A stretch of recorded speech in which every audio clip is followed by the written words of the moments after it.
नमस्कार, तू ही रे माझा मितवा ह्या सिरियलमध्ये आज आपण पाहत आहोत लावण्याला काही करून अर्णवला ईश्वरीच्या घरी जाण्यापासून थांबवायचं असतं. त्याच्यासाठी तिने एक युक्ती काढलेली असते. एक अर्जंट मीटिंग आहे, ती आजची आज करावी लागेल आणि तिचे सगळे डिटेल वाचून घे असं म्हणत ती त्याला लॅपटॉप खोलून देते. त्यावेळेला अर्णव तिच्यावर चिडतो. मला न विचारता अशी कशी तू मीटिंग ठरवली? ती उद्याची आहे, मी आज करणार नाही. आणि त्यावेळेला ती म्हणते मीटिंगपेक्षा तुला एवढं काय महत्त्वाचं आहे? तेव्हा तो तिला सांगतो, माझ्या पर्सनल गोष्टी तू जास्त दखलंदाजी करायची नाही, मला ती चालणार नाही आणि हे माझं पर्सनल कारण आहे, त्यामुळे मी आज मीटिंग करू शकणार नाही. ही मीटिंग मी उद्याच करेल. ही मीटिंग आजची तू कॅन्सल कर असं खणकावून तिला सांगतो. इकडे ईश्वरीची आई मुलींची रूमची साफसफाई करते. त्यावेळेला इशूच्या रूममध्ये तिला खूप साऱ्या गोष्टी मिळतात. किती कबाडखाना करून ठेवला ह्या मुलीने, कसल्या गोष्टी साचवून ठेवल्यास. त्यावेळेला ती इशू बघते आणि म्हणते, आई हे सगळं माझं महत्त्वाच्या वस्तू आहे, यातल्या कुठल्याही गोष्टी मला हरवल्याला चालणार नाही. खूप आठवणी आहे माझ्या याच्यामध्ये, प्लीज तू काही फेकू नकोस. तेव्हा तिची आई म्हणते, बरं साफसफाई तर करून ठेवू दे. ते भांडं उलटं केल्या त्यातनं काही गोष्टी बाहेर पडल्या. फाटलेले पेपर्स. अगं असं कोणी फाटलेले पेपर्स सांभाळून ठेवतं का? त्यावेळेला ती पेपर्स बघते आणि त्या पेपर्सकडे ती टक लावून पाहत असतानाच तिची आई तिला विचारते, हे फाटलेले पेपर का ठेवलेत, काय आहे? तिचा झालेला अपमान ती सांगू लागते की मी खूप चांगलं काम केलं, पण त्याचं साधं त्या अर्णवला शाब्बासकीचं लेटरसुद्धा मला देवलं नाही. ह्या गोष्टीच मला फार वाईट वाटलं. ती गोष्ट मी सांभाळून ठेवली आहे. हीच गोष्ट मला आयुष्यात पुढे यश मिळवण्यात कामी आली. मी ह्या गोष्टीने पेटून उठले आणि ह्या गोष्टीतनंच मी खूप साऱ्या गोष्टी शिकले. मला यश मिळत गेलं. आज त्या गोष्टीचा मला अभिमान आहे, म्हणून ही गोष्ट जपून ठेवलेली आहे. ते ऐकून ईश्वरीची आई म्हणते, अशा काही गोष्टी आठवणी असतात ज्या आपल्याला यश मिळवण्यात खूप महत्त्वाच्या आणि आयुष्यात खूप महत्त्वाच्या ठरतात. इकडे लावण्य अर्णवशी वाद घालत असते. त्या साध्या पेयसाठी तू माझ्याशी वाद घालताय, तिच्या घरी जायचं आहे का तुला? त्यावेळेला तो तिच्याशी भांडतो. तिचं नावही घेऊ नको. तिचं आपल्या ऑफिसमध्ये काहीही अस्तित्व नाही, त्यामुळे जे काही आता जे आहे ते माझं पर्सनल कारण आहे. तू जास्त दखलंदाजी केलेली मला चालणार नाही.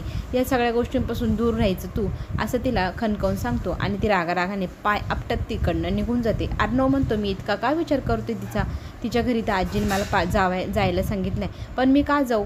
पण म्हणतो, नाही, मावशींसाठी मला जायला हवं. तिची आई खूप चांगली आहे.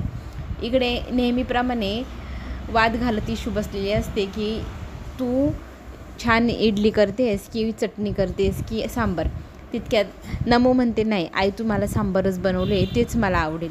इडलीमध्ये सांबार आणि चटणी खूप छान लागते असं ईश्वरीचं मत असतं. तितक्यात ना आत्या राकेशसाठी इडली आणि सांबार घेऊन जा म्हणते. इशू म्हणते, मी नाही जात. नमो म्हणते, मी जाते. पण नाही इशू, तूच जा असं म्हणत तिला काढून देते आणि नमूला तयारी करायला सांगते नाश्त्याची. इकडे वहिनीसोबत पुन्हा एकदा त्याच गोष्टीवर हितगुज करण्यासाठी आत्या बसते. राकेशाने ईश्वरीच्या लग्नाबद्दल तू काय विचार केला आहेस? काही ठरलं आहे का? त्यावेळेला ती म्हणते, नाही, तिचे वडील आल्याशिवाय काहीच ठरणार नाही. ती जात असताना तितक्यात ईश्वरी पुन्हा वापस आली. का वापस आली म्हणून विचारल्यावर त्यांच्या घराला टाळा आहे. हा माणूस किती परोपकारी आहे, पाहिलं ना. कुणाचं काही कळलं असेल लगेच टाळा लावून निघून गेला. असं छान इम्प्रेस करण्यासाठी तिच्या आईसमोर ईश्वरीच्या आत्या बोलू लागते. मग सगळेजण नाश्ता करण्यासाठी बसतात. तितक्यात दरवाजावर थाप पडते. राकेश जे आले असतील. राकेश घरात आहे असा हाक मारून आत्या सांगू लागते आणि पण पुन्हा एकदा राकेश नसतो. मग पुन्हा दारावरती थाप पडते आणि नमू बघते, हे तर अर्णव सर आले आहे आणि ती सरांना म्हणते, अर्णव सर आत या ना असं म्हणत त्यांचं ती आत बोलवून पाहुणचार करू लागते. आत्याला मात्र अजिबात आवडत नाही. हा पुन्हा आपल्या घरी काय येतो? आता तर ईश्वरी त्याच्याकडे कामाला पण नाही.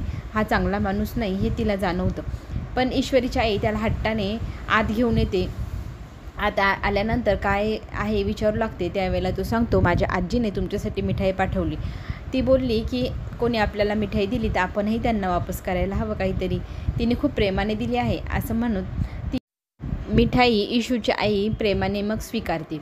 अर्णवला खूप छान वाटतं, आजीने खूप प्रेमाने दिली आहे आणि असं सांगून आजीबद्दल तो 2-4 गोष्टी सांगू लागतो. मग ईश्वरीची आई त्याला म्हणते, बसा तुम्ही पण आमच्यासोबत नाश्ता करा. तो नकार देत असतो, पण त्याला खूप हट्टाने इशूची आई नाश्ता करायला बसवते आणि इशू त्यावेळेला म्हणते ते ना फार डाएट करतात, त्यांना अजिबात चालत नाही. पण इशूची आई म्हणते नाही, कोणी जर खायचं सांगितलं तर ते नाकारायचं नसतं. आत्या मात्र लगेच उठते, अर्णवकडे रागारागाने बघत आणि मी नंतर नाश्ता करेल असं सांगून निघून जाते. अर्णवला हट्टाने तिची आई वाढू लागते. तुम्हाला इडलीसोबत काय खायला आवडेल? त्यावेळेला तो चटणी सांगतो. ईश्वरी म्हणते अरे देवा, कोणी चटणीसोबत इडली खातं का? सांबार आणि चटणी एकत्र करून खायचं असतं.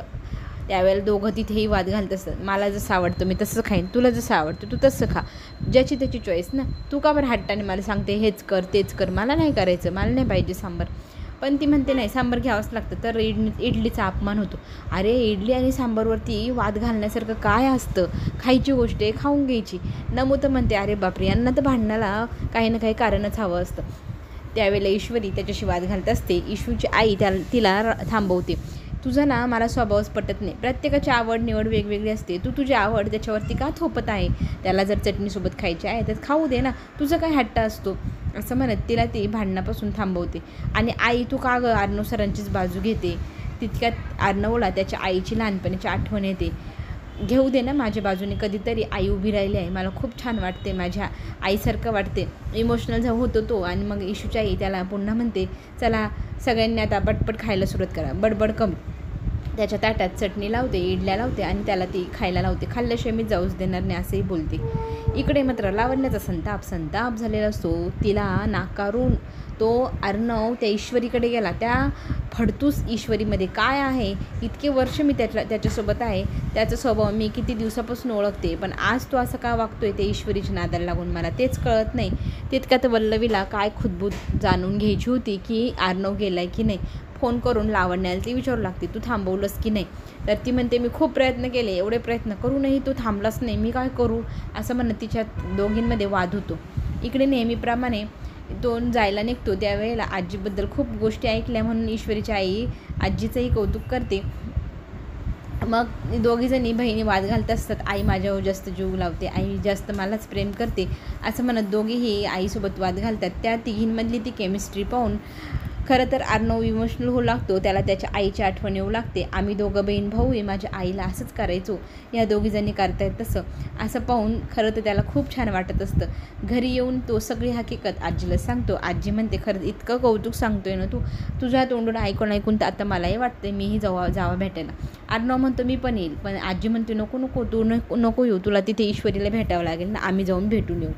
इकडे मात्र वल्लवी ईश्वरीच्या घराच्या बाहेर पोचते एका कामासाठी. पण तिथे गेल्यानंतर तिला तिथे सुषमा दिसते. सुषमाला पाहिल्यावर खूप मोठा धक्का इकडे वल्लवीला बसतो. ही तर ईश्वरीची आई असं कळल्यानंतर तर तिच्या पायाखालची जमीनच सरकते. आता सगळ्यात मोठं संकट येणार ते अर्णवच्या घरावरती. चला तर मग पुढे जे काय होणार पण ते पाहण्यासाठी आपण पुन्हा भेटू. धन्यवाद.